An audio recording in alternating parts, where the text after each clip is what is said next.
মোল্লা মোল্লা ভাই ভাই চলো আমরা কবরে যাই।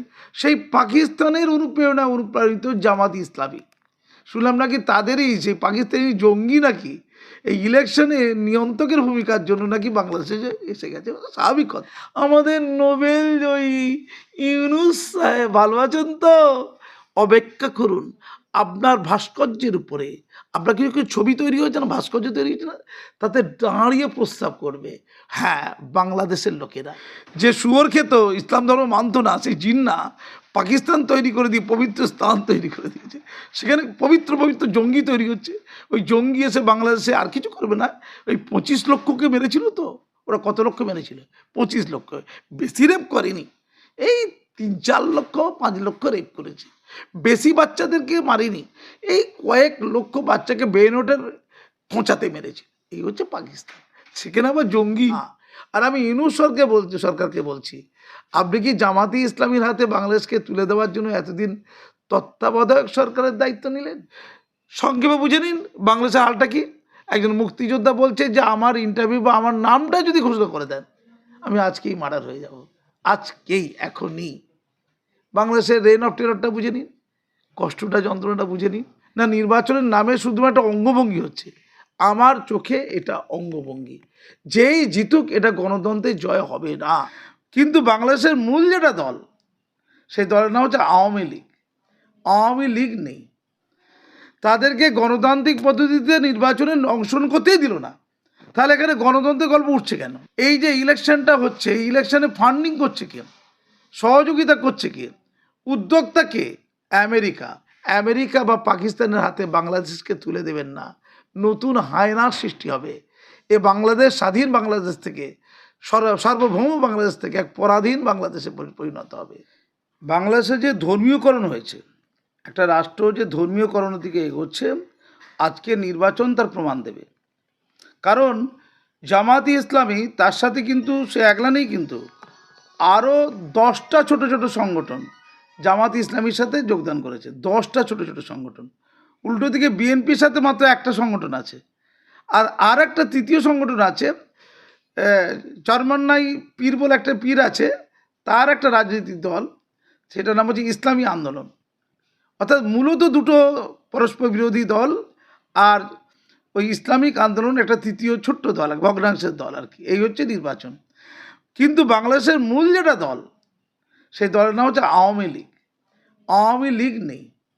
আওয়ামী লীগ যদি ভোটের ময়দানে না থাকে, যারা ক্ষমতায় ছিল দীর্ঘদিন ধরে, বঙ্গবন্ধু মুজিবুর রহমান যে দলটা তৈরি করেছে, সেই দলের যারা অনুগামী, বাংলাদেশের জনগণের বা জনসংখ্যার একটা বড় অংশ, তাদেরকে গণতান্ত্রিক পদ্ধতিতে নির্বাচনে অংশগ্রহণ করতেই দিল না। তাহলে এখানে গণতন্ত্রের গল্প উঠছে কেন? নাম্বার 1। নাম্বার 2, এই যে ইলেকশনটা হচ্ছে, এই ইলেকশনে ফান্ডিং করছে কে, সহযোগিতা করছে কে, উদ্যোক্তা কে? আমেরিকা।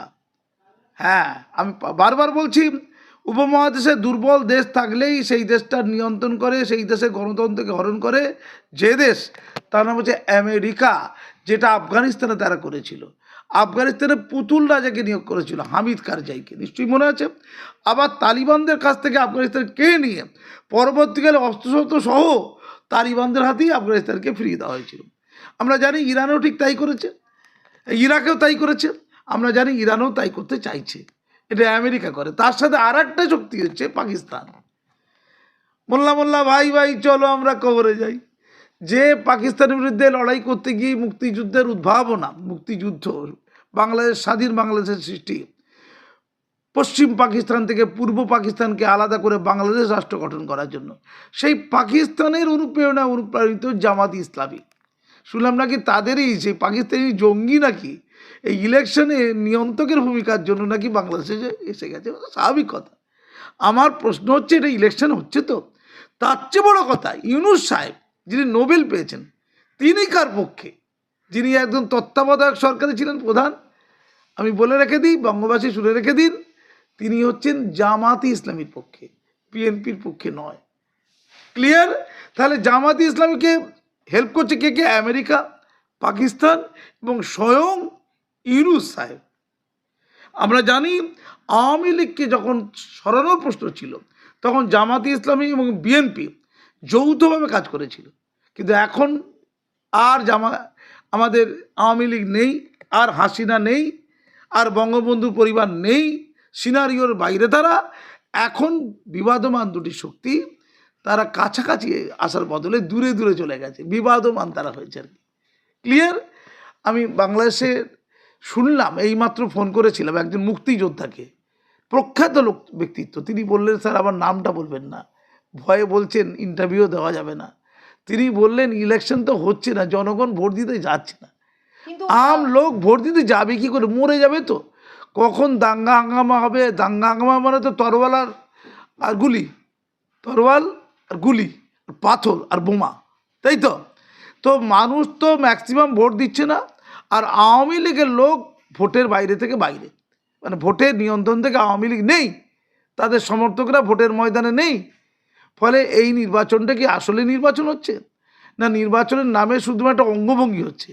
আমার চোখে এটা অঙ্গভঙ্গি। যেই জিতুক এটা গণতন্ত্রের জয় হবে না। আর আমি ইউনূস সরকারকে বলছি, আপনি কি জামাতি ইসলামীর হাতে বাংলাদেশকে তুলে দেওয়ার জন্য এতদিন তত্ত্বাবধায়ক সরকারের দায়িত্ব নিলেন? মৌলিক প্রশ্ন আমি আপনাকে জিজ্ঞাসা করি।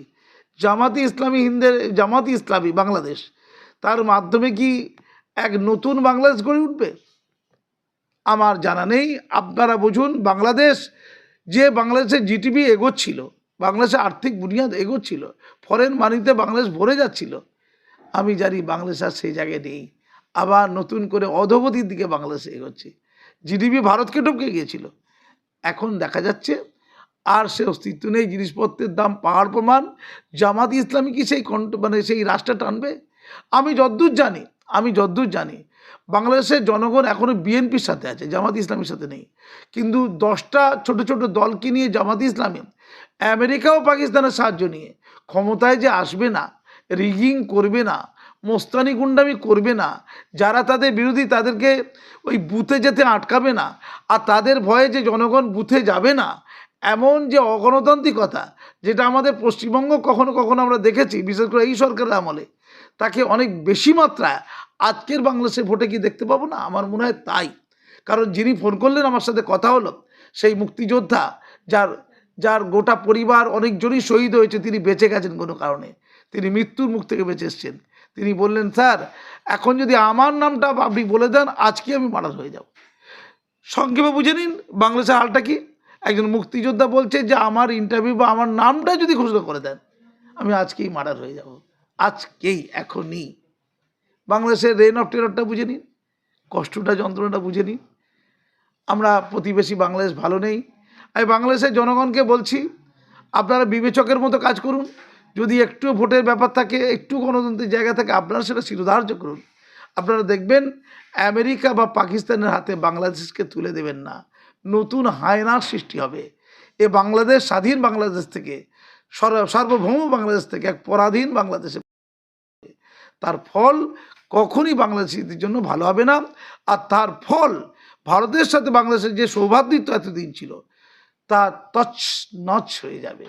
পবিত্র জঙ্গি, পাক মানে পবিত্র, আরে বাবা, পাকিস্তান মানে পবিত্র স্থান। যে শুয়োর খেত, ইসলাম ধর্ম মানত না, সেই জিন্না পাকিস্তান তৈরি করে দিয়ে পবিত্র স্থান তৈরি করে দিয়েছে। সেখানে পবিত্র পবিত্র জঙ্গি তৈরি হচ্ছে। ওই জঙ্গি এসে বাংলাদেশে আর কিছু করবে না। ওই 25 লক্ষকে মেরেছিল তো, ওরা কত লক্ষ মেরেছিল? 25 লক্ষ।